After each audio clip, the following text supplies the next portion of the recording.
السلام علیکم ناظرین، اسلام آباد میں حالات کشیدہ ہونا شروع ہو گئے ہیں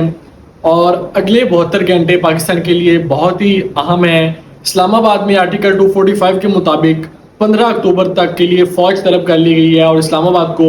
فوج کے حوالے کیا جا رہا ہے۔ اسلام آباد اس لیے امپورٹنس اختیار کر کے ایک طرف تو پاکستان تحریک انصاف اور علی امین گنڈا پور صاحب کا پشاور سے قافلہ نکلا ہوا ہے اور جس نے ڈی چوک پر پہنچنا ہے،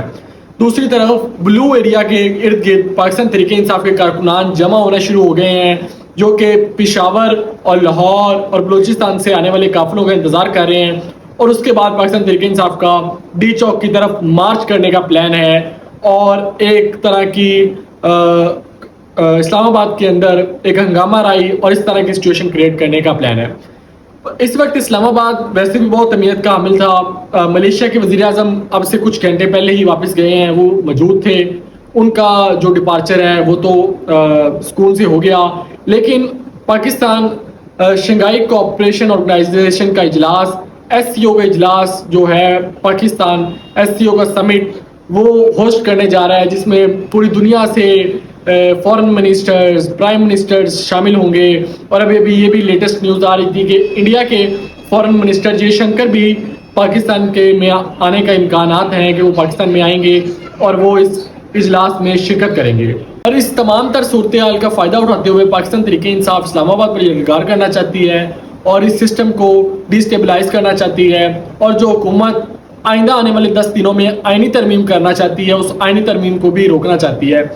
آئینی ترمیم کو اگر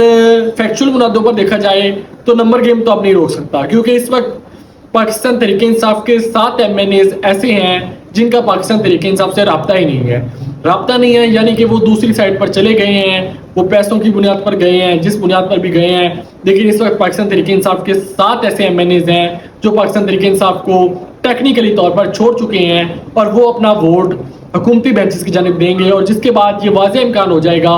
کہ جو آئینی ترمیم ہے وہ آسانی سے پاس ہو جائے گی۔ اب آئینی ترمیم کو روکنے کے لیے پاکستان تحریک انصاف کے پاس جو آپشن بچا تھا وہ یہی تھا کہ ہم اس طرح کا کوئی وائلنس کرتے ہیں، اور وہ وائلنس کی جانب گئے ہیں۔ عمران خان نے بھی اپنے پارٹی کارکنان کو، لیڈرز کو موبلائز کرنے کی کوشش کی۔ علی امین گنڈا پور صاحب نکلے ہوئے ہیں، آج رات کو تو میرا خیال ہے اٹک میں وہ پڑاؤ ڈالیں گے اپنا، اور کل وہ اسلام آباد کی طرف روانہ ہوں گے۔ لیکن عمران خان صاحب کی بہنیں عظمیٰ اور علیمہ خان دونوں گرفتار ہو گئی ہیں، وہ ڈی چوک سے گرفتار ہوئی ہیں، بقایا ان کے ساتھ 14 مزید کارکنان بھی گرفتار ہو گئے ہیں، اور بقایا کچھ کارکنان بلو ایریا میں موجود ہیں، کچھ کارکنان اسلام آباد کے سینٹرل پوائنٹ میں موجود ہیں، کچھ F9 پارک میں ہیں، اور یہ سب انتظار کر رہے ہیں پشاور سے آنے والے قافلے کا۔ پشاور کا قافلہ دیکھا جائے تو ایک اچھا خاصا قافلہ ہے، اس کو